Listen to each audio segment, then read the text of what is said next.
Eh, bueno, buenos días. Mi nombre es Miguel Fernando Franco Orozco. Yo soy tecnólogo en atención hospitalaria. Soy egresado de la Universidad del Valle. También soy tecnólogo en administración. Actualmente soy estudiante de segundo año de medicina, cursando lo que es el cuarto semestre en la Unidad Central del Valle del Cauca. También hago parte de ASEMUSEVA, soy el oficial local de educación médica. Y actualmente pues estamos realizando lo que es este congreso y formo parte del comité organizador. Como tal, soy el director del evento y pues el día de hoy he querido unirme a este evento realizando ese taller que es de obstrucción de vía aérea por cuerpo extraño. Darle un agradecimiento pues a todo el comité organizador, también por su arduo trabajo, por su empeño puesto en este evento que estamos haciendo con tanto esfuerzo y amor pues para todos ustedes. También agradecimiento a todos los que están participando de este evento. Esperamos pues que todas las conferencias sean de mucho gran agrado. Terminar los talleres pre-congreso e iniciar el congreso firmes con conferencias que sean a la talla pues para todos los que están participando. Hoy vamos a enfocar ese taller de vía aérea por cuerpo extraño desde la parte prehospitalaria. Recordemos cuando hablamos de OASE, que son las siglas como se identifica el taller de obstrucción de vía aérea por cuerpo extraño, estaremos enfocándolo siempre en un escenario fuera de un hospital. Siempre es importante recalcar esto porque se puede presentar un caso, digamos, en la parte intrahospitalaria, sí, se puede presentar, pero es muy mínima la proporción. Más que todo se presentan en sitios abiertos al público, donde hay muchas personas, normalmente en grandes centros comerciales, en restaurantes, y en menor proporción también se pueden presentar en accidentes en casa, especialmente con los infantes, los pacientes pediátricos. Entonces es muy importante tener en cuenta, ahora que hablemos de la parte de pediatría, cuáles son las medidas de prevención para evitar lo que son los accidentes con cuerpos extraños en la vía aérea.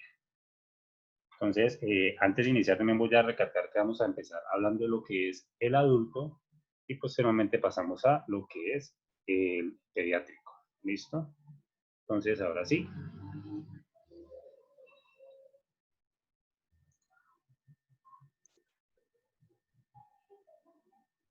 Bueno, para empezar, vamos a hablar un poquito de lo que es la interrelación entre la vida y los sistemas del cuerpo humano. Entonces vamos a decir que la vida se da por un conjunto de interrelaciones, normalmente, entre diversos sistemas del cuerpo humano. Aquí podemos ver que hay sistemas desde el aparato locomotor, aparato digestivo, aparato cardiovascular, sistema muscular, sistema nervioso. Todos esos sistemas van a interactuar entre ellos para producir lo que es la molécula de ATP. Esta molécula de ATP, normalmente, ¿para qué nos va a servir? Para que se realice lo que es el metabolismo celular. Entonces, cuando se crea una molécula de ATP, de pronto los que ya han visto la parte de metabolismo bioquímica, ya deben de saber que el ATP nos sirve para que se realicen muchos procesos en el metabolismo de nuestros sistemas, los cuales a su vez realizan lo que es catabolismo, que es lo referido a la destrucción, y el anabolismo, que es lo referido a la síntesis o creación. Entonces, esta es la relación que va a haber siempre entre la vida y todos los sistemas del cuerpo. Recordemos que nuestro cuerpo humano es una máquina perfecta, siempre lo digo, porque cada sistema tiene su función. Desde la más mínima célula que hay en el cuerpo va a cumplir una función y pues para cumplir esas funciones va a requerir de ciertos elementos o ciertas moléculas entre las cuales está el ATP y el oxígeno.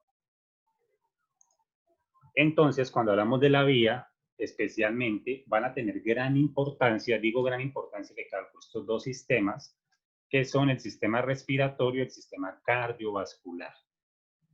No estoy diciendo que los demás sistemas no tengan importancia, sino que estos dos son los principales para que se produzca lo que es el transporte de oxígeno hacia los tejidos.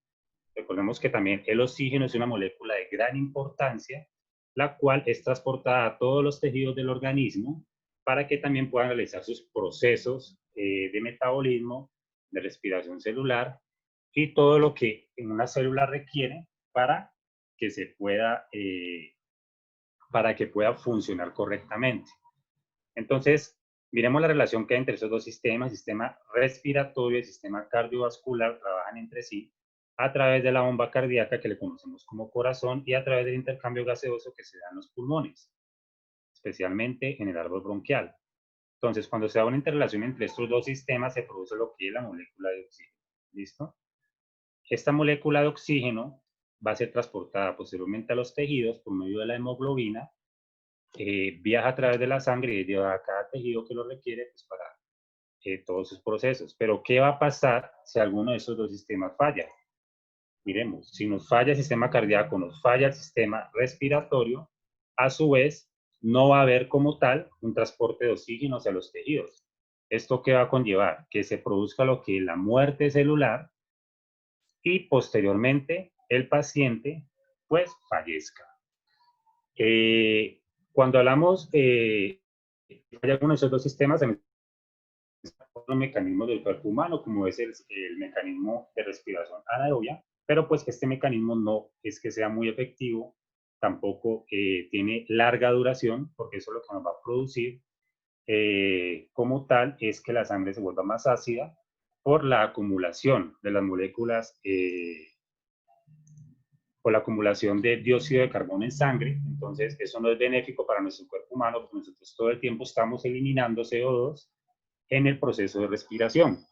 Entonces, eso es lo que nos va a llevar a que haya una muerte celular.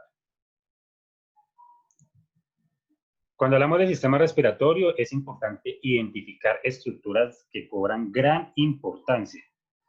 ¿Esto como cuáles? En el sistema respiratorio lo podemos dividir en dos partes. Una que es las vías respiratorias altas y otro que son las vías respiratorias bajas. Entonces, en las vías respiratorias altas estamos hablando de que está la nasofaringe, la orofaringe y llegamos hasta donde está la división de la tráquea, que también le conocemos como la carina. ¿Listo?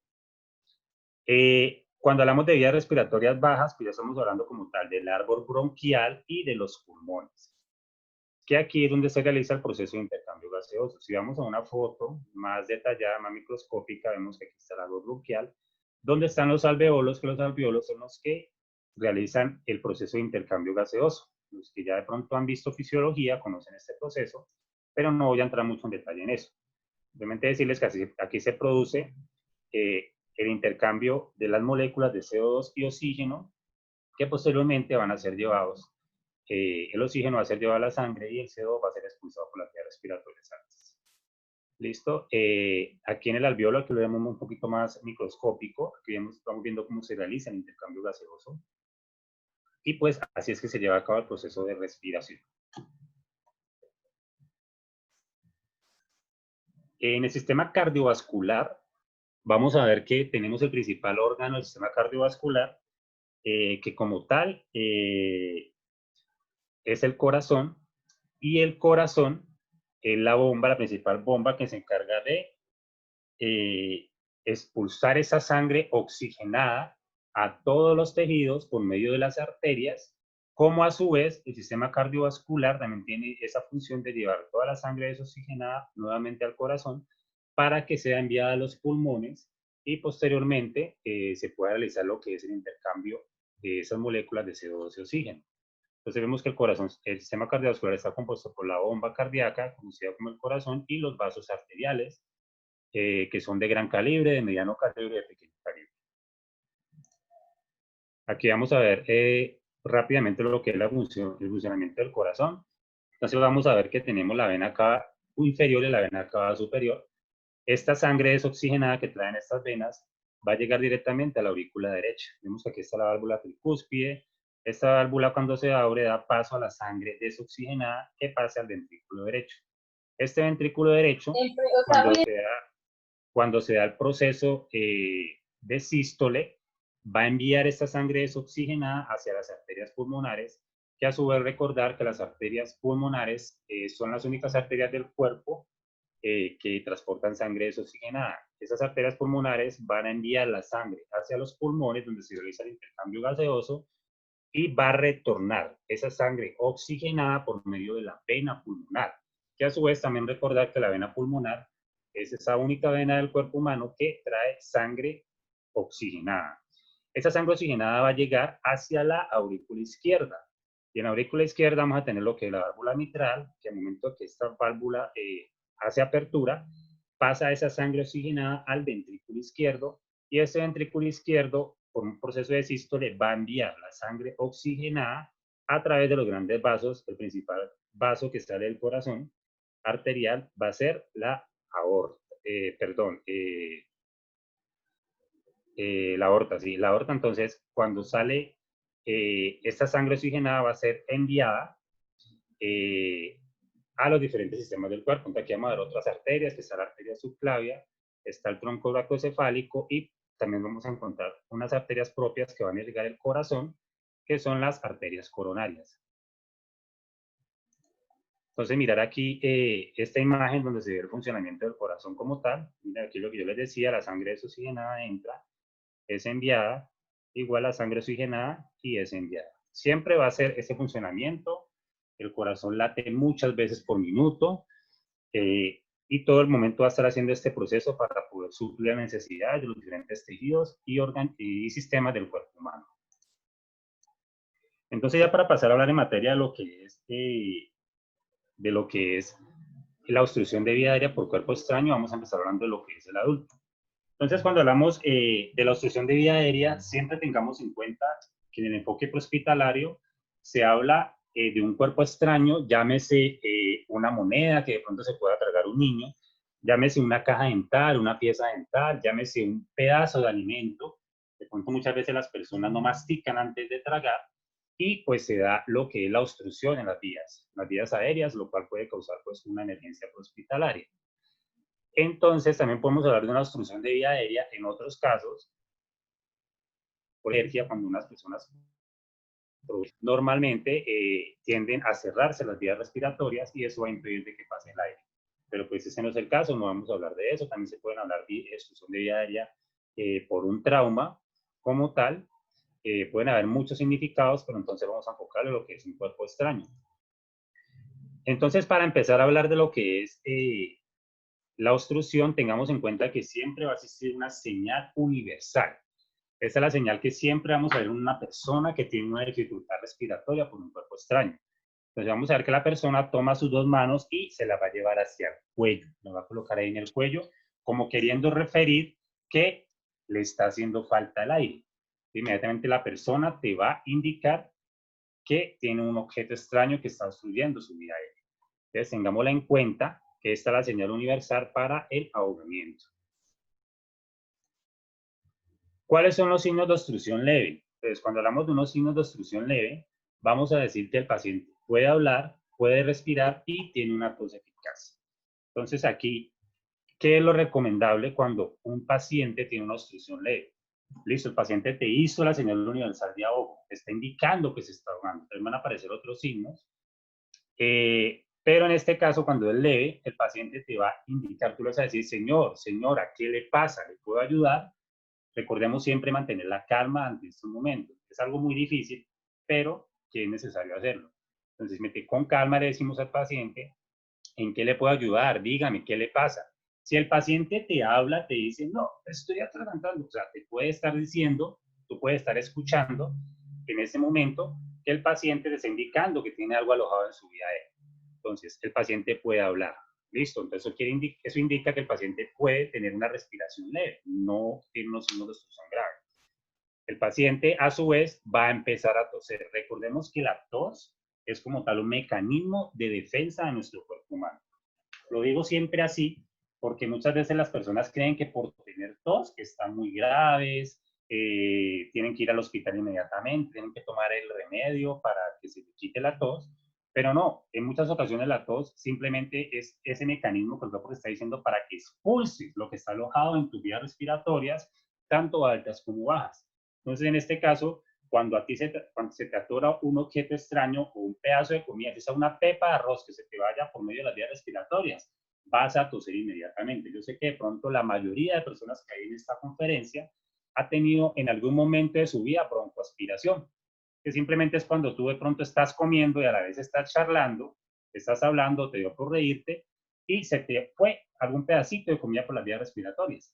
Entonces, ¿qué va a pasar? Vas a empezar a toser, a toser, a toser, que hasta los ojos se van a llorosear, pero ese es el mecanismo que el cuerpo está diciendo que no se puede ir nada por las vías respiratorias, entonces empiezas a toser hasta que lo expulsas. Es un poquito incómodo muchas veces, porque uno cree, ¿qué será que me pasó? Pero se da por esas situaciones simplemente. Entonces, tengamos en cuenta estos 3 signos de obstrucción leve y ayudémosle al paciente. O sea, nomás le decimos, señor, tosa, tosa. Animémoslo a que tosa. Puede sonar un poquito, como decir gracioso, ¿cómo va a animar a un paciente a que tosa? No, le haces al lado, le dices, por favor, tosa, trate de toser, trate de toser.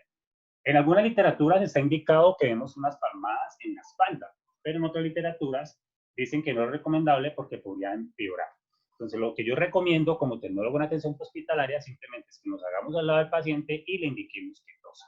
Le podemos dar simplemente, no unas palmadas, como quien diga, muy fuertes, simplemente tocar la espalda y decirle, por favor, señor, tosa, trate de toser, usted puede.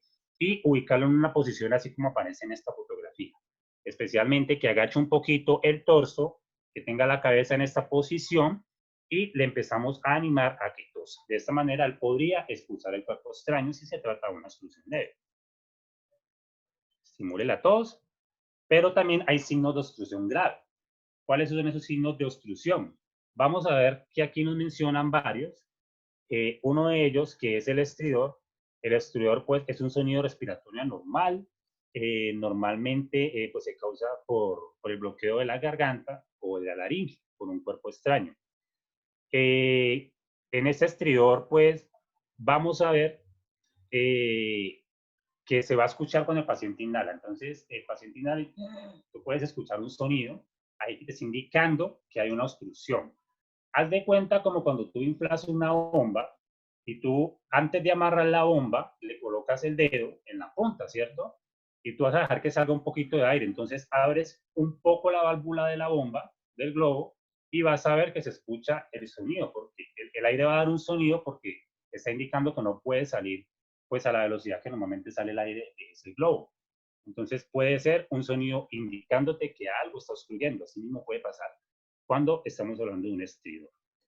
Listo, también puede aparecer lo que es la apnea, puede aparecer lo que es la incapacidad para hablar, la incapacidad para toser o la tos ineficaz, que tú le digas al paciente tose, tose, no, el paciente no, simplemente no puede toser.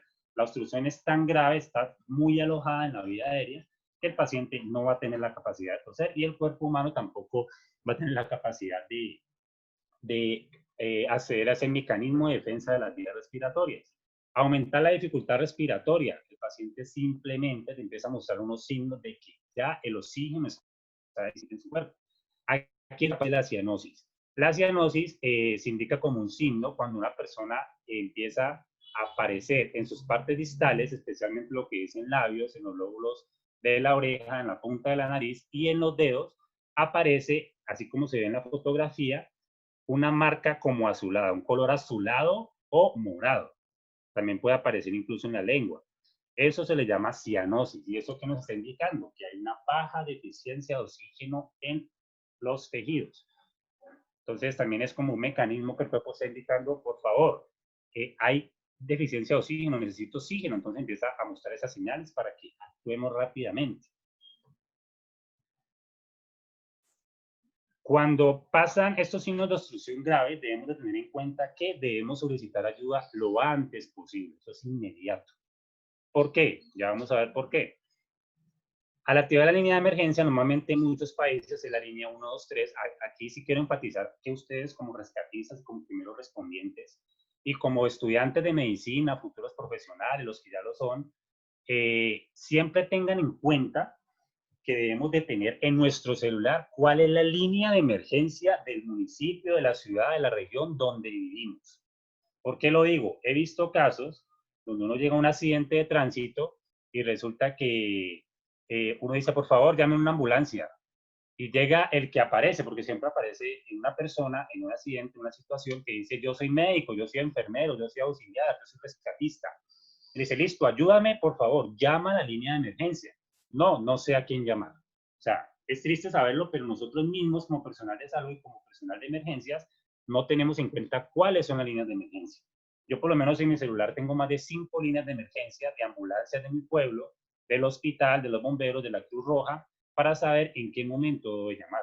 Ah, que resulta que en el momento no tuvo un minuto celular. Busquemos a un transeúnte, una persona que llegó pues a visualizar el accidente y digámosle que por favor llame. Siempre esas situaciones de emergencia debemos avisarlas porque nosotros solos no vamos a poder en muchas ocasiones y más cuando se trata de una obstrucción grave. Si hay personal de salud en la zona, también busquemos la ayuda. Que la obstrucción sucedió en un centro comercial. Los centros comerciales en la mayoría tienen una sala de enfermería. Por favor, alguien vaya y llame al encargado de la enfermería. Por favor, alguien llame al servicio de emergencia. Por favor, alguien de aquí sabe de primeros auxilios. Siempre es importante saberlo porque nosotros solo no vamos a poder adaptar la situación si se nos complica.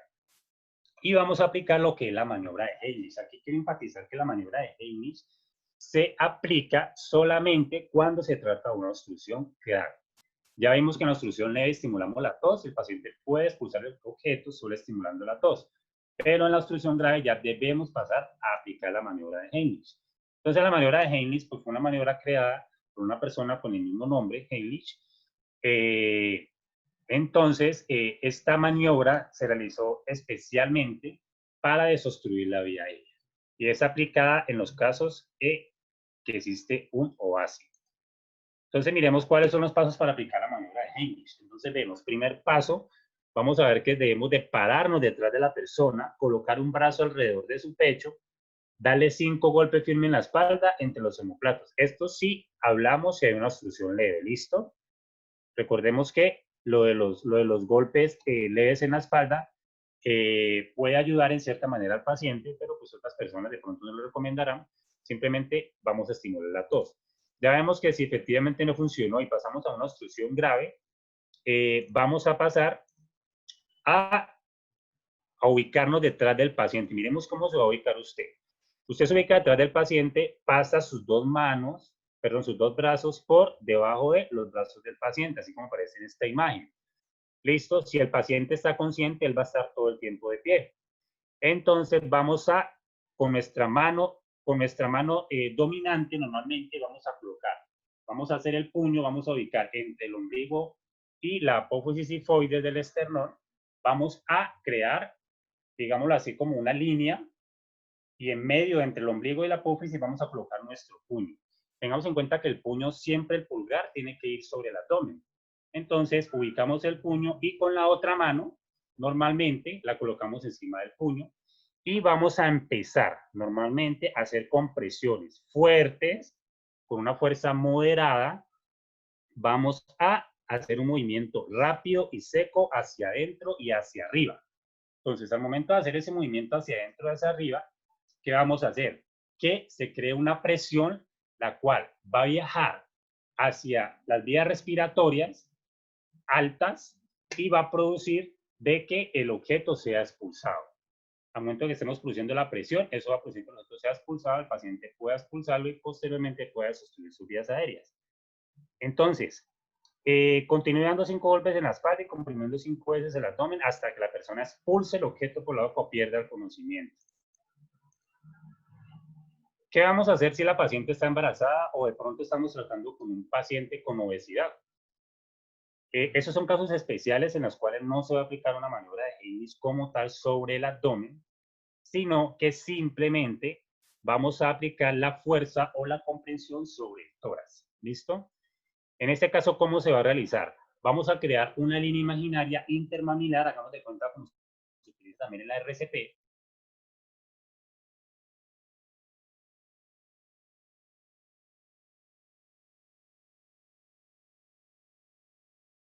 y con nuestros dos brazos,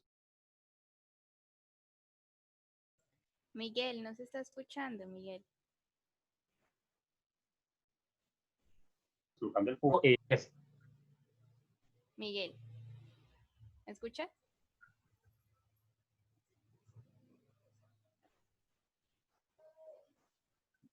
Hola.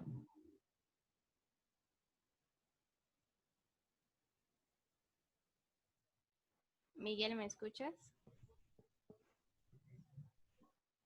Sí, te escucho. Ya, es que no se está escuchando, estaba como en silencio, o sea, como que el micrófono no está funcionando bien.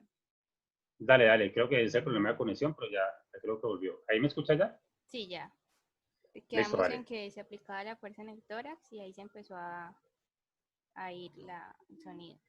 Vale, perfecto, listo. Entonces vuelvo a retomar. En los casos especiales para aplicar lo que es la maniobra, tenemos en cuenta lo que son las embarazadas y los pacientes con obesidad. Entonces, ¿qué vamos a hacer? Creamos la línea imaginaria intermamilar, así como en la RCP, colocamos el puño en la misma posición que lo colocamos sobre el abdomen anteriormente, que el pulgar normalmente quede sobre el tórax, sobre el esternón, y aplicamos lo que es la compresión. Normalmente, ¿qué se debe hacer en las embarazadas o pacientes con obesidad? No se van a hacer las compresiones hacia arriba, simplemente vamos a aplicarlas sobre el punto, cuando estamos haciéndolas sobre el tórax. ¿A qué me refiero sobre el punto? Hacer la presión directamente hacia adentro. Hagan en cuenta como cuando hacemos la RCP, sino que en este caso vamos a utilizarla pues para hacer la desobstrucción de la vía aérea. Entonces, si no es posible, por ejemplo, abrazar a la paciente, vamos a ejercer las presiones en la mitad del esternón, desde detrás de la víctima, normalmente. Y si las presiones no expulsan el objeto, vamos a apoyar el pecho de la mujer con una mano y darle golpes en la espalda con la otra mano. Tengamos en cuenta que las pacientes embarazadas, pues hay que tratarlas con más delicadeza. De pronto, hay que tener muy en cuenta la edad gestacional, hay que tener en cuenta que las pacientes embarazadas pues, pueden presentar otro tipo de complicaciones pues, por el proceso de embarazo. Entonces, tratar de no exceder la fuerza, porque la idea también es ayudarla, porque suponemos que si no ayudamos a la madre, posteriormente eso puede afectar al feto. Y el feto normalmente pues, va a depender totalmente de los nutrientes que la madre le transmita directamente. Y uno de ellos, importantísimo, es el oxígeno. Entonces, cuando se trata de una obstrucción en vía aérea en embarazada, hay que actuar rápidamente. Eso sí, no requiere esperar mucho tiempo, a hacer la maniobra lo más pronto que podamos, porque por unos cuantos minutos que la madre pierda la capacidad de enviar el oxígeno a su bebé, van a haber complicaciones. Complicaciones, de pronto la madre puede desostruir la vía aérea, puede que salga de la emergencia, pero por esos cuantos minutos que dejó de enviarle oxígeno a su bebé, puede pasar de que hayan complicaciones a nivel neurológico, en el desarrollo neurológico del feto y se pueden expresar cuando el bebé ya nazca. ¿Listo? Anteriormente se hablaba de una maniobra de Henry modificada hace muchos años. Se decía que se podía hacer lo que era la maniobra de Henry cuando el paciente queda inconsciente y se le aplicaba sobre el abdomen. Eso se decía que se debía hacer 5 veces. ¿Por qué he colocado la X? Porque esto ya no está recomendado. Eso la literatura ya no lo recomienda. Porque decimos que cuando el paciente queda inconsciente debemos de realizar otro tipo de maniobras, especialmente. Entonces, ¿qué va a pasar? Entonces, ¿qué va a pasar cuando hablamos de un paciente que queda en un estado de inconsciencia? Ya vamos a tocar ese temita en la próxima diapositiva. Bueno, aquí voy a mostrarles un videito para que ustedes vean cómo se aplica la maniobra de Higgins en adultos rápidamente y de esta manera ustedes tengan el conocimiento de cómo lo pueden realizar en caso que se presente una emergencia. Entonces aquí voy a mostrarlo en este momento.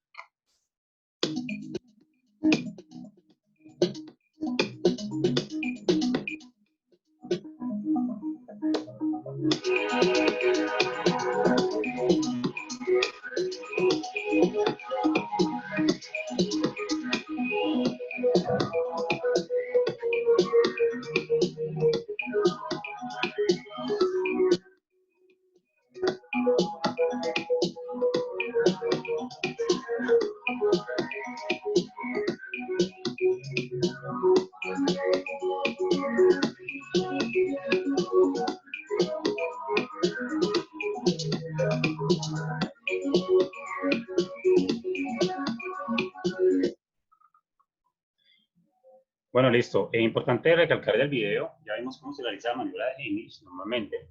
Es que cuando el paciente tenga un objeto pues alojado insertarlo muy profundamente. No tratemos de ingresar nuestros dedos a la boca, porque eso puede ser riesgoso. Uno, si hacemos un barrido a ciegas y sin saber dónde está ubicado el objeto, lo que podemos hacer con nuestros dedos es enviar el objeto más a fondo y pues va a producir una obstrucción más grave. ¿Listo? Y por otro lado, si el objeto de pronto está a la vista, si usted alcanza a visualizarlo y si tiene unas pinzas, normalmente las pinzas de Guedes, podemos utilizarlas para retirarlo. Si está en un, digámoslo, si está en una posición sobre la orofaringe, podemos hacerlo con unas pinzas. Tampoco recomienda ingresar los dedos muy hacia el fondo, porque como les dije, puede producir una obstrucción más grave. Si el objeto es expulsado, pues ya hacia un punto que esté alojado sobre la lengua o incluso pueda llegar hasta donde están los dientes o donde están los labios, ahí sí podríamos retirarlo con nuestros dedos. En algunos casos también se dice que como usted no sabe de pronto los antecedentes patológicos del paciente, podríamos presentarnos con un paciente que sufra de crisis convulsivas, ataques epilépticos. Usted de pronto no lo sabe, y si usted al momento de ingresar los dedos, el paciente justo en ese momento de pronto tuvo un episodio epiléptico, podría incluso aprisionar tus dedos como rescatista y pues tener una mayor complicación. Puede que se presente la probabilidad, puede que no, pero pues tenemos que tener en cuenta esas medidas de seguridad antes de pensar en ingresar nuestros dedos para retirar el objeto extraño. Listo. La oxigenación del paciente en trauma. Cuando hablamos de la oxigenación del paciente en trauma, vamos a tener en cuenta que estamos hablando de una respiración externa, una entrega de suministro de oxígeno y una respiración celular interna. Entonces, cuando hablamos de la respiración externa, es todo el aire que viene de la atmósfera. Ese aire va a pasar a través de las vías respiratorias altas, el intercambio gaseoso normal va a ser entregado a la hemoglobina para que sea transportado por medio de la sangre a los tejidos, se entrega el suministro de oxígeno, a su vez hace el intercambio de CO2 y se produce la respiración celular interna.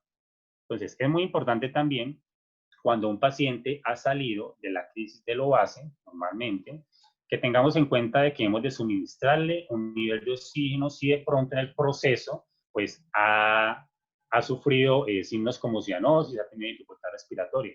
¿Esto cómo lo podemos saber? A simple vista, pues teniendo en cuenta las señales que el cuerpo nos da, pues como ya les hablaba, lo que es la cianosis o la dificultad del paciente para respirar. En otros casos, si tenemos de pronto un saturador de oxígeno a la mano, podemos medir cuál es la saturación del paciente. Entonces, listo. Normalmente en nuestra región, porque la saturación también puede depender mucho de la altura donde se encuentra el paciente, normalmente en la región donde yo me encuentro, la saturación normal de un paciente está entre 94 y 100%. Cuando un paciente empieza a disminuir la saturación por debajo de 94, muchas veces debajo de 90 es alarmante. Ya sabemos que debemos de administrarle oxígeno por medio de las técnicas de oxigenoterapia. No voy a enfatizar mucho en la oxigenoterapia, porque ese es un taller que se va a dar aparte, y pues es muy amplio, pero nomás nombrarles que la oxigenoterapia pues se utiliza en especial para suministrar oxígeno a los pacientes que lo requieren y estén en crisis en ese momento. Entonces la oxigenoterapia se puede prestar por medio de lo que son las cándulas nasales, las máscaras o mascarillas faciales. Hay unas máscaras que te dan una bolsa de no reinhalación. También podemos darla a través del BBM, que es el dispositivo que normalmente se utiliza en las situaciones de emergencia, de rescate, cuando realizamos reanimación. Y en esos casos también se puede utilizar el BBM, que vulgarmente es conocido como el AMBU, muchos lo pueden haber escuchado con ese nombre. Y otros dispositivos que se pueden utilizar para brindar pues, el suministro de oxígeno al paciente. Entonces, tener muy en cuenta que si el paciente presenta esos signos, debemos de suministrarle oxígeno. Algo muy importante, siempre que un paciente haya salido de una obstrucción de vía aérea, llámese leve o llámese grave, debemos de decirle al paciente, en el caso que sea leve, el paciente pues listo, ya perdió la obstrucción, el paciente dice estoy bien, recomendémosle siempre que visite un centro hospitalario, porque no sabemos qué otros daños pueden haber en la vía aérea. No sabemos si el objeto, si fue metálico, si fue acrílico, si fue cualquier otro material, puede haber causado daños en las vías respiratorias. Entonces es recomendable decirle al paciente, por favor, revise, vaya rápidamente a su centro hospitalario y hágase chequear por un médico para que mire efectivamente cómo están sus vías respiratorias en ese momento. Y si la obstrucción ha sido grave, con más razón, porque pues si es una obstrucción grave, de acuerdo al tiempo que el paciente tuvo la obstrucción, siempre hemos de pedir la ayuda que llegue el equipo de emergencias para que le hagan la valoración y posteriormente, si en un centro hospitalario se le puede hacer todos los estudios con imaginología y pues la valoración de pronto por un especialista en otorrinolaringología para que este paciente pues de pronto no vaya a tener unas complicaciones. ¿Listo? Entonces, ahora les mencionaba el paciente inconsciente. ¿Qué va a pasar con el paciente inconsciente? Siempre debemos de pedir ayuda inmediatamente. ¿Listo? Si un paciente pierde la conciencia. Una de las características de la maniobra de Heimlich es que nos hacemos por detrás del paciente. Entonces, si el paciente va a perder la conciencia, nosotros siempre vamos a tener, el rescatista siempre va a colocar su pie derecho, el pie dominante, en medio de las piernas del paciente. Y si el paciente llega a perder la conciencia, va a tener una capacidad y una posición adecuada para ayudarlo o para acostarlo sobre el piso, normalmente un piso firme, porque se podría presentar lo que es un paro cardiorrespiratorio, entonces debemos aplicar la maniobra de reanimación. Entonces, si el paciente queda inconsciente, vamos a pedir ayuda. Obviamente la ayuda ya debemos de haberla pedido anteriormente, pero si el paciente va a perder pierde la conciencia en el instante, debemos de decir inmediatamente que pidamos ayuda lo más antes posible si no ha llegado en el momento. Esta ayuda, ¿cómo la vamos a pedir? Paciente inconsciente, por favor, pidan ayuda, que llegue un equipo de emergencia y que traigan un desfibrilador externo automático, que es el equipo que se utiliza para aplicar la RCP. Entonces, siempre tengamos en cuenta que tiene que ser sobre una superficie plana, que acostemos al paciente, listo, y pasamos inmediatamente a realizar lo que son las compresiones sobre el tórax. Aquí hay una controversia porque muchas personas, se ha escuchado y también algunas literaturas pueden mencionarlo, de que cuando el paciente quede inconsciente, se acueste sobre una superficie plana y evaluemos el pulso y la respiración, pero otra literatura inmediatamente inicie las compresiones si el paciente no ha desobstruido su vía aérea. Aquí voy a hacer un énfasis muy especial porque yo como rescatista, como la parte hospitalaria, yo digo que si el paciente pierde la conciencia, inicie inmediatamente las compresiones. ¿Listo? Porque al realizar las compresiones sobre el tórax también vamos a crear una presión, la cual va a ayudar a que se expulse ese objeto extraño. ¿Listo? Aquí, si nos ponemos a hablar del pulso, la respiración, vamos a perder tiempo y pues eso va a poder ser tiempo que el paciente pueda necesitar para poder sobrevivir. Entonces, iniciemos inmediatamente las compresiones, activemos la cadena del inicio de RCP inmediatamente, pues como lo dice en la guía SAHA, y más adelante voy a mencionar algunas. ¿Por qué es importante eso? Porque resulta que cuando hablamos de lo que es la fisiopatología del shock, recordemos que el shock pues, es un trastorno de la maquinaria de la vida como tal, según la definición que da Samuel Gross. Entonces, podríamos estar hablando que el paciente va a entrar en una crisis general. Entonces, esa crisis, ¿qué te va a denotar? Que en la fisiopatología se pueda producir lo que es la hipoxemia, que la hipoxemia se habla cuando hay una disminución del oxígeno como tal en la sangre.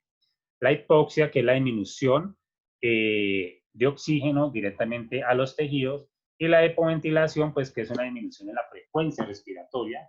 Normalmente la frecuencia respiratoria la medimos entre 12 a 24 respiraciones por minuto, y decimos que el paciente está hipoventilado cuando esta disminuye menor a 12 y cuando está menor a 10, pues debemos suplirle al paciente con oxigenoterapia, normalmente con el BBM lo hacemos, para poderle suplir la necesidad de oxígeno que en ese momento el cuerpo está demandando. Aquí en ese cuadrito que les coloqué, tomado del PH-TLS, octava edición, nos muestra la tolerancia de los órganos a la isquemia. Tómenle pantallazo, por favor, a este cuadrito, puede ser muy importante.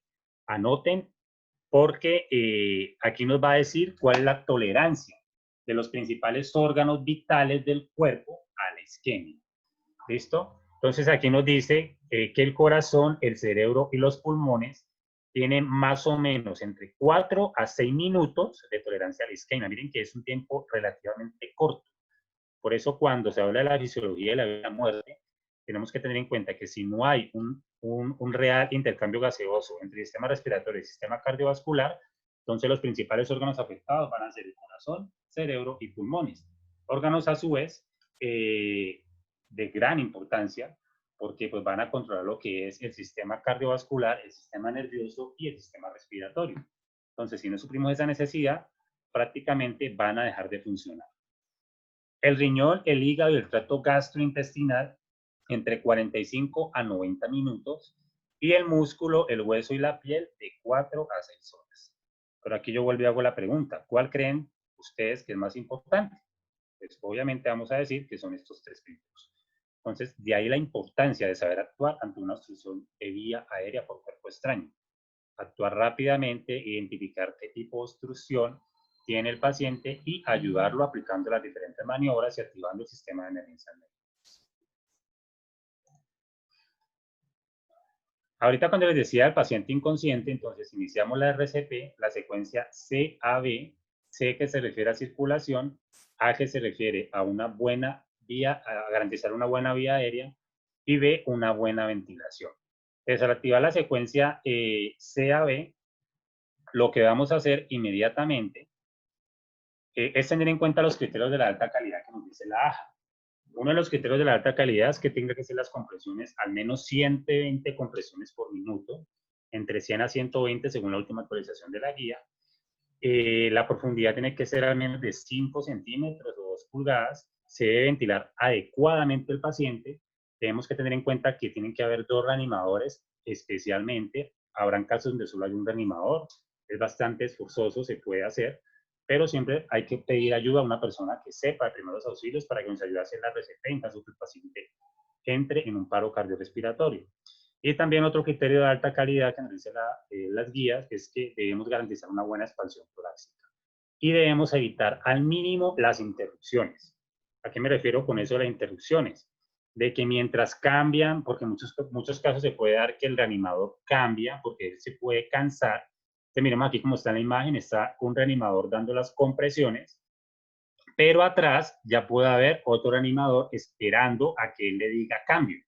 Inmediatamente cuando esa persona diga cambio, la persona que está atrás o al lado, normalmente yo recomiendo que se ubiquen al lado del otro animador, coloca sus manos en posición e inicia rápidamente la RCP. Eso no da tiempo de seguir rápidamente haciendo las compresiones. Y otra persona se va a garantizar de la vía aérea por medio de un dispositivo como el BBM, el AMBU, para suplirle la demanda de oxígeno.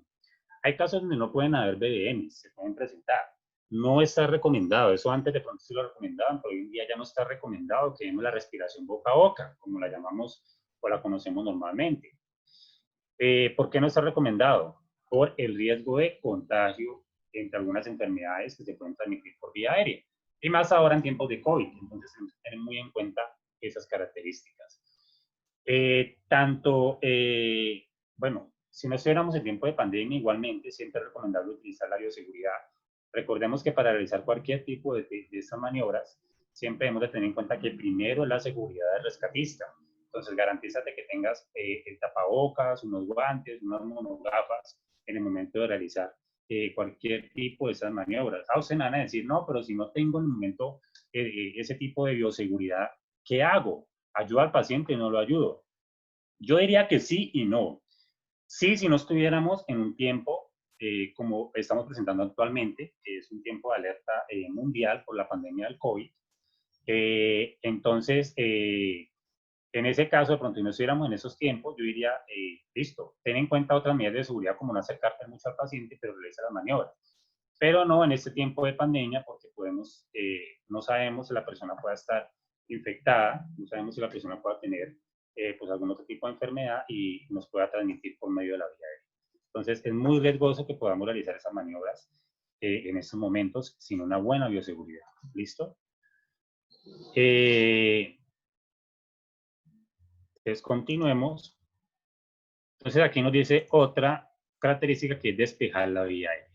Entonces, ¿cómo vamos a despejar la vía aérea del paciente realizando las maniobras correctas? Hay una maniobra de posicionamiento normalmente de lo que es la columna cervical.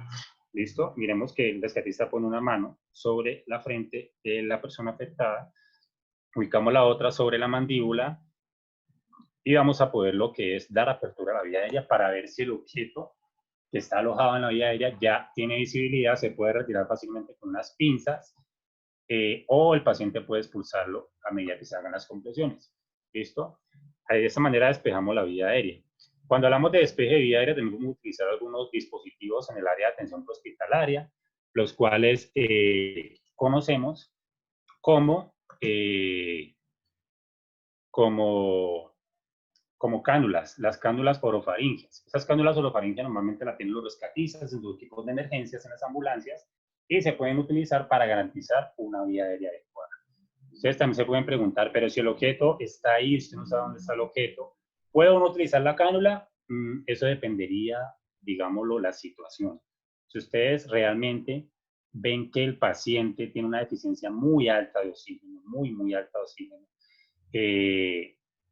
a pesar de las maniobras que se están realizando, sigue bajando la saturación, siguen apareciendo signos de cianosis, muchos rescatistas pueden considerar utilizar la cánula. Pero si de pronto tú tienes la duda, no sabes dónde está alojado el objeto, definitivamente, pues sí, tienes esa gran duda de poderlo utilizar, pues recomendable sería no utilizarlo, simplemente seguirle suministrando oxígeno con el BBM, se seguiría suministrando el oxígeno y esto podría llevar pues a que también el paciente pueda tener una desobstrucción. Muchas veces si de pronto se trata de un alimento alojado en las vías aéreas, el alimento puede ser movido de alguna manera hacia, hacia un espacio por encima de la glotis. En este momento, si hacemos las ventilaciones, también se puede dar el caso de que el paciente pueda transportar ese alimento hacia las vías digestivas y pueda haber una desobstrucción. No solo el alimento, también un objeto. Por eso yo les digo la recomendación siempre de que deben visitar un centro hospitalario después de una obstrucción, porque usted no sabe si el paciente se tragó de pronto ese objeto, lo lleva a sus vías digestivas, también puede causar otra alteración a nivel de las vías digestivas, y más si se trata de un objeto metálico o de otro material, entonces es bueno que realice unos estudios después para saber de qué tipo de material se trataba y para mirar de qué forma se puede de qué forma se puede liberar ese objeto de las vías digestivas. Aquí en la imagen de la derecha vemos lo que no se debe realizar, una apertura de la vía aérea, no la realizamos de esta manera, metiendo nuestros dedos a la boca del paciente y tratando de abrir la boca, no, eso no está indicado, no es adecuado de ninguna manera, por lo que ya les decía, puede haber muchos riesgos y también podemos causar de que el paciente pues, va a tener mayores complicaciones, hacemos un barrido a ciegas. En algunos casos tenemos que identificar también si el paciente de pronto se trata de un aborto mayor, que utilice lo que son piezas dentales, accesorias, tratar de retirárselas en el momento de que estemos realizando las maniobras, porque pues si no sabemos, esas piezas dentales pues podrían desprenderse y también convertirse en un cuerpo extraño sobre la vía aérea. Recordemos también que la lengua pues también se considera uno de los principales que obstruyen la vía aérea como tal, porque la lengua cuando está relajada normalmente tiende a irse hacia la parte retrofaríngea, entonces también podría causarnos una obstrucción de la vía aérea. Por eso es que es importante en muchas situaciones de RCP utilizar lo que son las cánulas orofaringeas, que también ayudan a que la lengua esté en una posición adecuada. Pero como les decía anteriormente, eso depende pues ya la habilidad de rescatista y ya la situación que se esté presentando. Aquí nos dicen el paso 3, que debemos de dar 2 ventilaciones con el dispositivo BBM. Aquí les puse esta imagen, la imagen del lado izquierdo, donde nos muestra una válvula, un dispositivo que se utiliza para dar lo que son las respiraciones de boca a boca. Normalmente se puede hablar de que, bueno, algunas lecturas recomiendan que tiene un nivel de efectividad, de seguridad para dar las respiraciones. Este objeto tiene un filtro normalmente, pues, que va a evitar que se transmitan ciertas partículas, pero en esos tiempos yo no lo recomendaría, simplemente si usted no tiene un dispositivo como un BBM, no dé la respiración de boca a boca.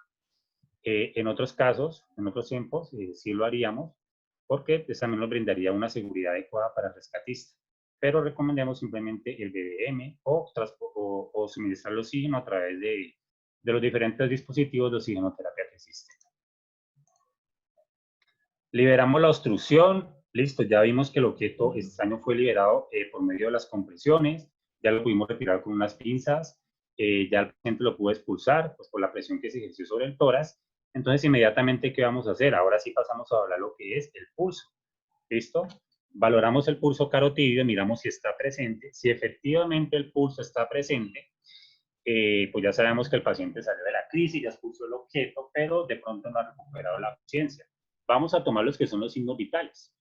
Si tenemos a la mano algunos instrumentos para tomar los signos vitales, lo hacemos. Si no, simplemente valoramos los pulsos, valoramos la respiración, valoramos cómo está la frecuencia cardíaca y esperamos a que llegue el equipo de emergencia.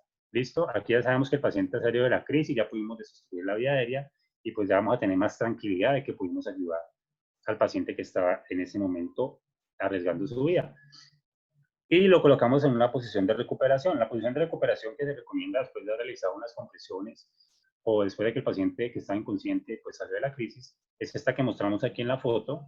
Normalmente, miren la posición de los brazos del paciente, va a quedar lateralizado, se le dobla una pierna, en este caso, para que el paciente pues quede en una posición segura, cómoda y que no se pueda, como quien dice, mover de un lado para otro. ¿Listo? Mientras llega el equipo de emergencias. Porque ese paciente obviamente va a tener que ser trasladado al centro hospitalario de manera urgente para que se le realicen todas las posteriores pruebas. Aquí tener en cuenta la cadena de la supervivencia de la RCP básica, también como avanzada. Aquí nos dice la cadena de supervivencia que debemos activar el sistema de emergencias. Aquí está el teléfono.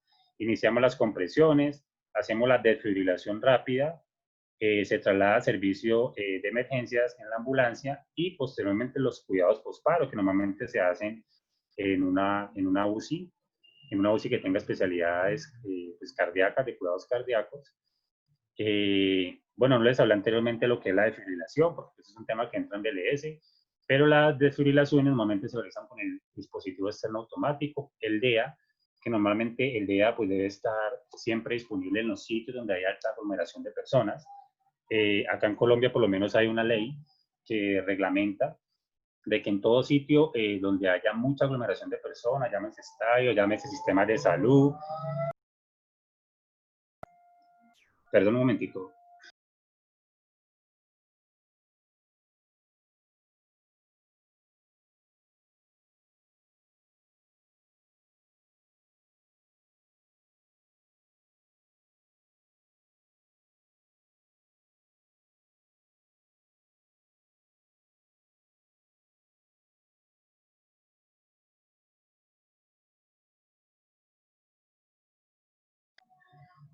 Perdón un momentico, es que había un ruido de fondo, pero ya disminuyó.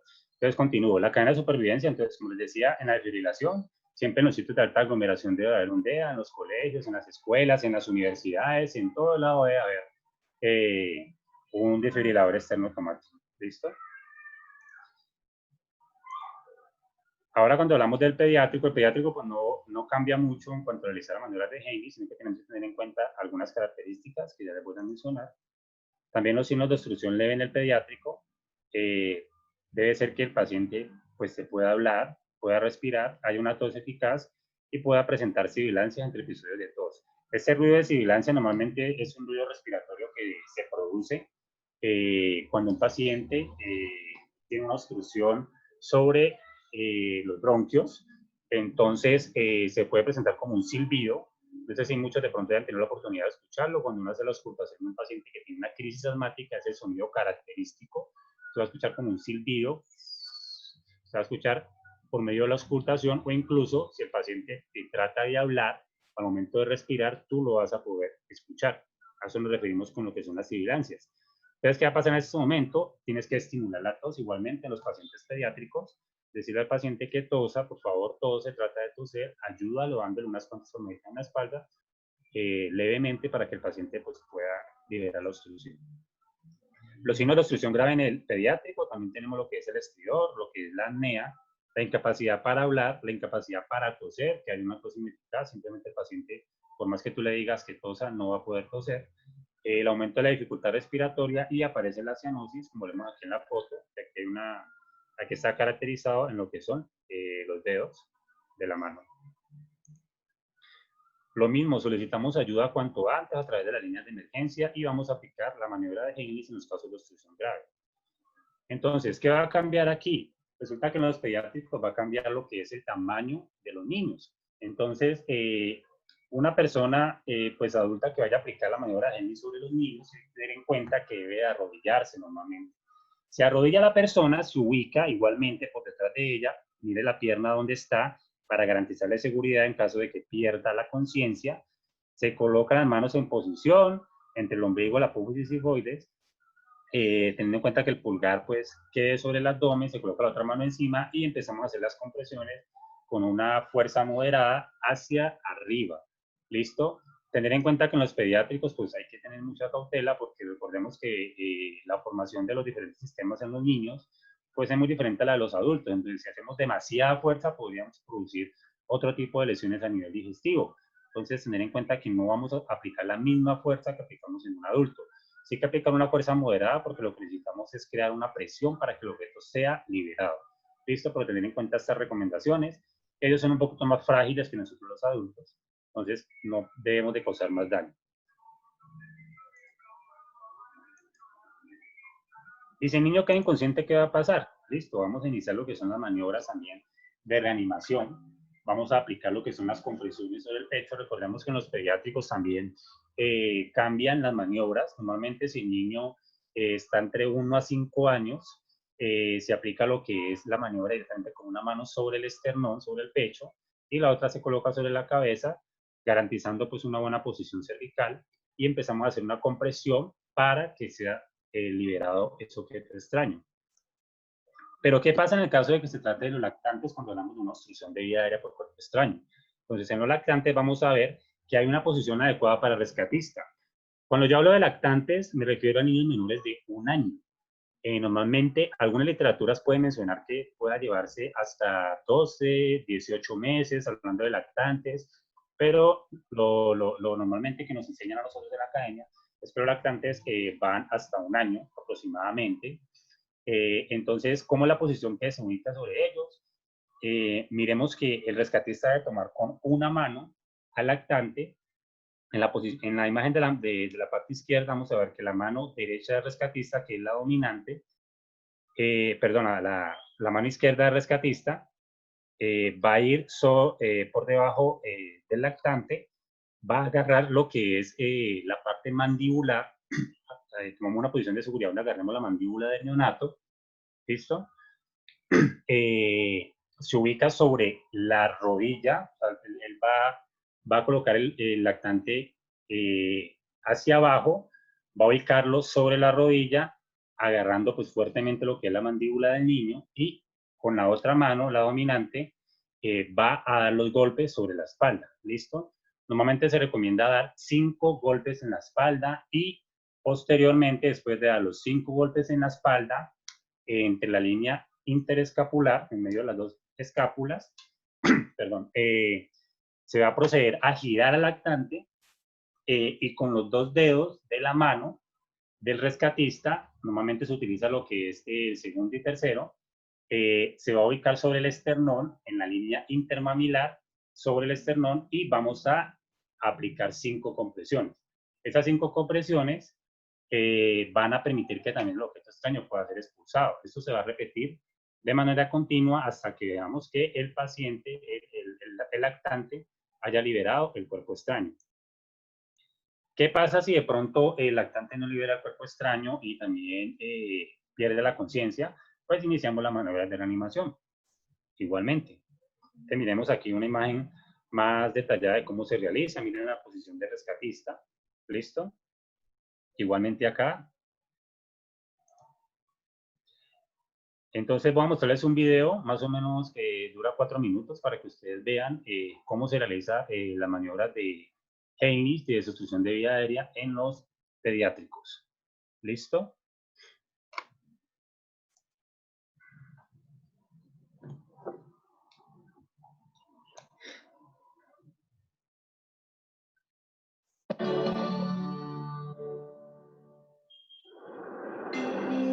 La obstrucción se produce cuando un alimento u otro objeto bloquean la vía aérea. Cuando la obstrucción es grave, la víctima suele presentar signos de escaso intercambio de aire y dificultad respiratoria, como tos silenciosa, Incapacidad para hablar o respirar o cianosis, se pone azul. Un niño mayor o adolescente podría agarrarse el cuello con ambas manos, haciendo el signo universal de obstrucción. ¿Te estás atragantando? Te voy a ayudar. Si la víctima asiente con la cabeza y no puede hablar, debe actuar. En un niño realizaremos compresiones abdominales, lo que se conoce como la maniobra de Heimlich. Para realizarla, póngase de pie o de rodillas tras el niño y rodéele con los brazos por la cintura. Con una mano, busque el ombligo. Después, cierre la otra mano. Póngala por el lado del pulgar en el abdomen de la víctima, justo por encima del ombligo y debajo del esternón. Agarre el puño con la otra mano y presione el puño hacia el abdomen de la víctima con una compresión rápida y firme hacia arriba. Repita las compresiones hasta que el objeto salga expulsado de la vía aérea o la víctima quede inconsciente. Si sus intentos por resolver la obstrucción en el niño no dan frutos y deja de responder, diga a alguien que active el sistema de respuesta a emergencias, ponga a la víctima en el suelo e inicie la RCP. Realizar la RCP en un niño con obstrucción incluye otra consideración. Cuando abra la vía aérea para administrar las ventilaciones, busque el objeto en la parte posterior de la garganta. Si ve un objeto que se pueda retirar fácilmente, quítelo con cuidado, pero no realice un barrido digital a ciegas, porque podría hacer que el objeto se introdujese más en la vía aérea. La obstrucción es también bastante común en los lactantes. En un lactante se actúa de forma diferente que en niños mayores para eliminar la obstrucción. Ante un lactante obstruido que responde, siéntese o arrodíllese con él en su regazo. Sujételo boca abajo y apoyado sobre su antebrazo, con la cabeza ligeramente por debajo del tórax. Sostenga la cabeza y la mandíbula con la mano. No comprima los tejidos blandos de la garganta del lactante. Después, apoye el antebrazo sobre su muslo para apoyarse. Con la base de la mano, dé hasta 5 palmadas con fuerza en la espalda, entre los omóplatos del lactante. Dé cada palmada con una fuerza suficiente para tratar de extraer el cuerpo extraño. Después, ponga la mano libre en la espalda, sujetando la cabeza con la palma de la mano. El lactante quedará así en los antebrazos cuando le dé la vuelta con el cuello y la cabeza bien sujetos. Mantenga la cabeza por debajo del tórax y efectúe 5 compresiones torácicas rápidas en el mismo lugar donde se realizan habitualmente las compresiones, justo debajo del pezón sobre la mitad inferior del esternón. Haga esto a una velocidad de aproximadamente 1 por segundo. Luego repita la secuencia dando 5 palmadas y 5 compresiones en el pecho hasta que el objeto salga o el lactante no responda. Si el lactante no responde, realice la RCP. Efectuarla en un lactante con obstrucción incluye otra consideración. Cuando abra la vía aérea para administrar las ventilaciones, busque el objeto en la parte posterior de la garganta. Cuando vea el objeto, trate de sacarlo con cuidado. No realice nunca un barrido digital a ciegas, solo debe meter los dedos si ve el objeto. Si está solo, tras unos 2 minutos o 5 ciclos de RCP, activa el sistema de respuesta a emergencias. Vamos a hacer una pausa para practicar con los maniquíes de lactantes.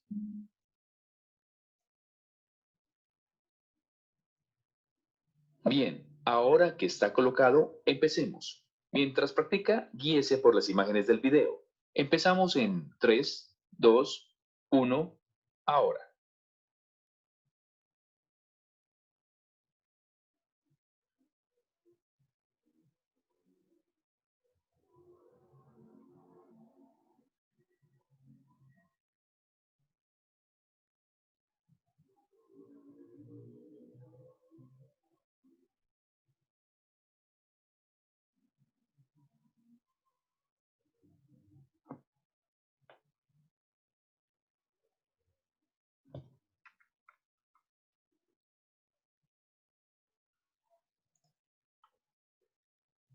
Listo, ahí podemos ver cómo se realiza como tal la maniobra, tanto paciente pediátrico, mayor a 1 año, y como en lactantes.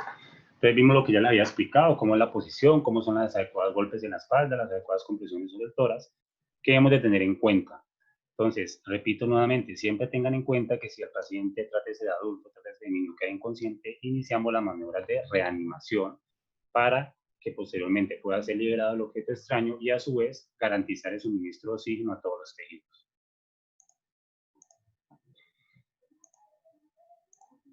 Entonces, miren, cuando el lactante cae inconsciente, entonces aplicamos lo que es la RCP, Esa es una manera de realizar la RCP en lactantes. Normalmente si las manos del rescatista pues tienen la capacidad, son de gran tamaño, se puede ubicar de esta manera. Miremos que los 2 pulgares van sobre el esternón, una línea que se realiza la RCP, y el resto de la mano, de los dedos, van a estar sobre la parte lateral y del costado del lactante. Y otra persona va a estar suministrando oxígeno a través del dispositivo DBM al lactante, de acuerdo pues a la mascarilla adecuada para ello.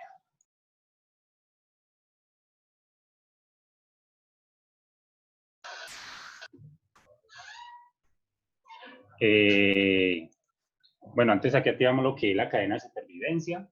La cadena de supervivencia del lactante pues siempre va a ser enfatizada en 5 eslabones. El eslabón 1 nos va a decir que tenemos que tener en cuenta lo que es la prevención.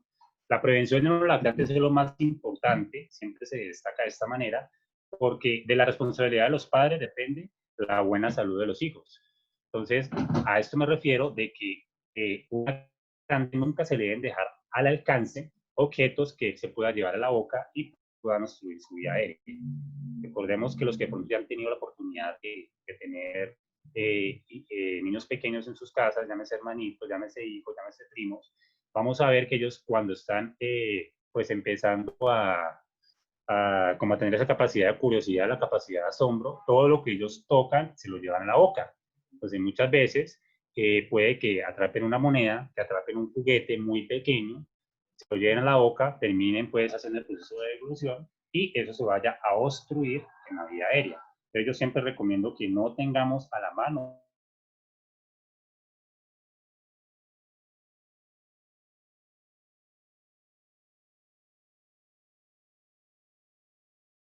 tratemos de que sean juguetes grandes, que ellos no se puedan llevar a la boca, tratemos de que las monedas en especial estén a una altura adecuada donde ellos no la puedan alcanzar, en un sitio donde definitivamente no puedan tener acceso.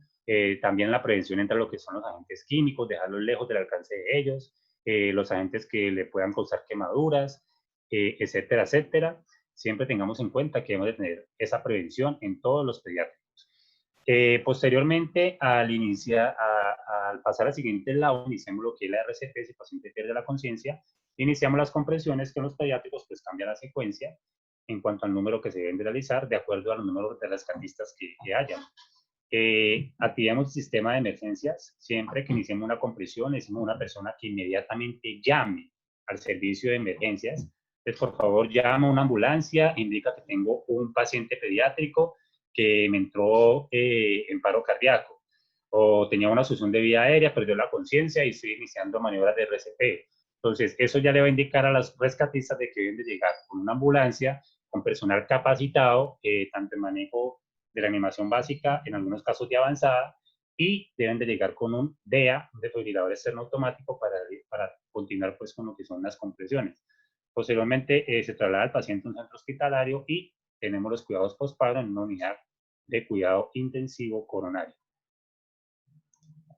Entonces aquí vemos algo de la maniobra que le mencionaba. Cuando hay un reanimador solamente, miremos la posición que toma el reanimador, con una sola mano, si se trata pues ya de un niño mayor de un año y medio, 2 años en adelante también, vemos que va a tomar la posición con una sola mano, normalmente la mano dominante, y va a realizar las compresiones sobre el tórax, y la otra va a asegurar un buen control de la columna cervical, pues asegurando lo que es la cabeza del paciente. Si hay un reanimador, la guía nos dice que se aplica 30 compresiones por 2 ventilaciones, y si hay 2 reanimadores, pues pasamos a la secuencia de 15-2, 15 compresiones por 2 ventilaciones. ¿Listo? En esta imagen del lado derecho, pues no se muestra el segundo reanimador, pero suponemos que el segundo reanimador está garantizando lo que es el paso de oxígeno a través de la vía aérea. Como mostrábamos en el video, cómo se realizan las compresiones, miremos que cuando son lactantes, normalmente se utilizan con 2 dedos y se hacen las compresiones fuertes. Esta imagen del lado izquierdo no es tan fácil de pronto como se ve. Los que de pronto han tenido la oportunidad de practicar en maniquís en los cursos de RCP, nos hemos dado cuenta de que al realizar las compresiones con los 2 dedos es un poco cansón, es un poco molesto, puede causar dolor, puede agotar rápidamente al reanimador. Por eso se recomienda que siempre hayan una segunda o tercera persona que esté a disposición para aplicar la RCP. Si de pronto es una persona que no sabe aplicar la RCP, simplemente se le indica cómo debe hacerlo y pues esta persona va a tener pues la capacidad de realizarlo si nosotros sabemos darle buenas indicaciones. ¿Listo? Aquí pues en la imagen del lado derecho, como les decía ahorita, con los 2 dedos y garantizándole una buena oxigenación. ¿Qué contraindicaciones tiene de pronto la maniobra de Haynes en el tema de lo que es el OASI? Entonces, cuando hablamos de las contraindicaciones, tengamos muy presente que debemos de tener en cuenta que la maniobra de Haynes no se realiza cuando el paciente es menor a 1 año, como tampoco se realiza en los niños menores a 20 kilogramos, normalmente cuando pueden estar entre 1 a 5 años, pero tienen un peso bajito, entre menor a 20 kilogramos. Entonces, debe recibirse unas compresiones adecuadas, pero con una fuerza moderada. Me refiero a moderada porque al tener poco volumen corporal podemos causar gran daño si realizamos la maniobra de Haynes con demasiada fuerza. Entonces, tener muy presente eso, por favor, al momento de realizarla. En los pacientes obesos y mujeres gestantes también es una contraindicación que les mencionaba anteriormente. Y pues recordemos que las compresiones se deben realizar solamente sobre el tórax en lugar de las abdominales. ¿Listo? Cuando hablamos de complicaciones, vamos a tener en cuenta dos especialmente que se pueden presentar a la mayoría de los casos. Una de ellas que es la lesión o fractura costal, que se puede presentar al momento de realizar las compresiones sobre el abdomen, porque recordemos que parte de las últimas costillas se ubican también sobre el espacio abdominal, entonces también podríamos causar lo que es una lesión costal, y más si se trata de un paciente pediátrico o un paciente con poca grasa corporal, también podríamos causar ese tipo de lesiones. Y también las lesiones en los órganos internos. Esas lesiones de los órganos internos que se ubican pues sobre esa zona donde aplicamos la maniobra de Haynes, recordemos pues que el abdomen se divide, normalmente para cuestiones semiológicas lo dividimos en 9 cuadrantes, y sobre cada cuadrante vamos a ubicar lo que son los órganos. Entonces, sobre el lugar donde aplicamos la maniobra de Haynes podemos causar algunas lesiones, bien sea a los órganos digestivos, llámese el estómago, llámese el páncreas, llámese el hígado, colon transverso, pues que se ubican sobre esa zona. ¿Listo? Pueden existir muchas otras complicaciones, pero esas son como las más detalladas en las guías, para que las tengamos en cuenta. Otra cosa que se me olvidó decirles anteriormente, es que en algunos casos la persona al momento de estar realizando la maniobra puede producir lo que es la émesis, o como lo conocemos normalmente, el vómito. ¿Listo? Entonces puede expulsar algún líquido proveniente del sistema digestivo. Si la persona está consciente, normalmente lo que hacemos es colocarlo en una posición que pueda expulsar ese vómito, colocarlo hacia abajo de la cabeza, porque muchas veces a través del vómito también puede expulsar el cuerpo extraño. ¿Listo? Pero tener en cuenta que si el paciente pues se le produce lo que es el vómito, siempre tenerlo en la posición adecuada para que ese vómito no vaya a causar pues, una broncoaspiración que puede llevar a que haya una mayor complicación que ya tiene además del cuerpo extraño. Listo, muchas gracias por su tiempo, por estar aquí en este taller. Espero haya sido de mucha claridad. Enfatizarles nuevamente que todo lo dicho se relaciona a la parte prehospitalaria. Ya la parte intrahospitalaria, pues con la ayuda de especialistas, equipos y otros instrumentos que tenemos en nuestros centros de salud, pues vamos a ver que se va a poder ayudar más efectivamente al paciente. Espero tengan los conocimientos apropiados, de que si algún día se les presenta alguna de estas situaciones, sepan cómo actuar, sepan cómo ayudar a la persona, y pues enfatizarles también que siempre la seguridad de ustedes va primero por encima de todo. Primero yo, segundo yo, tercero yo. Entonces tengamos en cuenta que siempre que vayamos a ayudar a un paciente en cualquier situación, nuestra seguridad esté garantizada, porque si no está garantizada nuestra seguridad, pues la idea no sería aumentar las víctimas, sino simplemente de que yo pueda estar seguro para poder ayudar al paciente. ¿Listo? Muchas gracias.